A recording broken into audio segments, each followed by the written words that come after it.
መጽሐፈ ምሳሌ ምዕራፍ 23 ከመኰንን ጋር ለመብላት በተቀመጥህ ጊዜ በፊትህ ያለውን በደኅና አስተውል። ሰውነትህም ቢሳሳ በጕሮሮህ ላይ ካራ አድርግ። ጣፋጩ መብል አይመርህ፣ የሐሰት እንጀራ ነውና። ባለጠጋ ለመሆን አትድከም፣ የገዛ ራስህን ማስተዋል ተው። በእርሱ ላይ ዓይንህን ብታዘወትርበት ይጠፋል። ባለጠግነት ወደ ሰማይ እንደሚበር እንደ ንስር ለራሱ ክንፍ ያበጃልና። የቀናተኛን ሰው እንጀራ አትብላ፣ ጣፋጩ መብልም አይመርህ። በልቡ እንዳሰበ እንዲሁ ነውና ብላ ጠጣ ይልሃል፣ ልቡ ግን ከአንተ ጋር አይደለም። የበላኸውን መብል ትተፋዋለህ፣ ያማረውንም ቃልህን ታጠፋዋለህ። በሰነፍ ጆሮ አንዳች አትናገር፣ የቃልህን ጥበብ ያፌዝብሃልና። የቀድሞውን የድንበር ምልክት አታፍልስ፣ ወደ ድሀ አደጎች እርሻ አትግባ።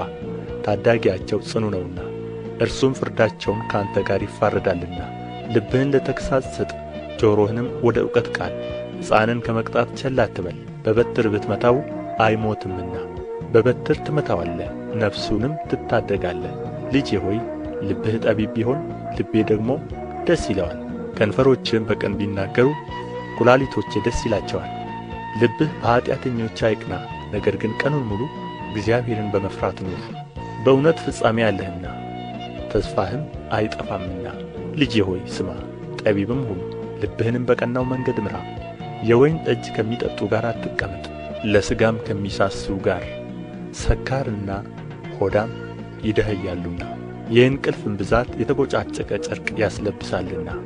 የወለደህን አባትህን ስማ፣ እናትህም ባረጀች ጊዜ አትናቃት። እውነትን ግዛ አትሽጣትም፣ ጥበብን፣ ተግሣጽን፣ ማስተዋልንም።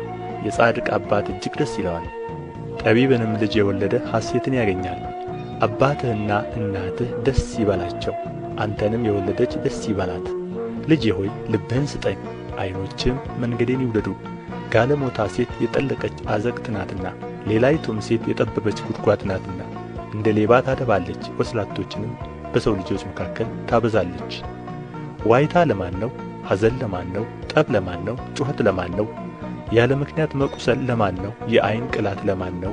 የወይን ጠጅ በመጠጣት ለሚዘገዩ አይደለምን? የተደባለቀ የወይንን ጠጅ ይፈትኑ ዘንድ ለሚከተሉ አይደለምን?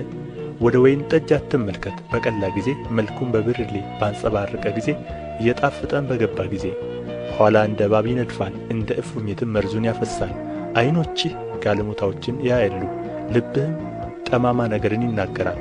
በባሕር ውስጥ እንደ ተኛ ትሆናለህ፣ በደቀልም ላይ እንደ ተኛ። መቱኝ፣ ያውም አልተሰማኝም፣ ጐሰሙኝ፣ አላወቅሁምም። መቼ እነሣለሁ?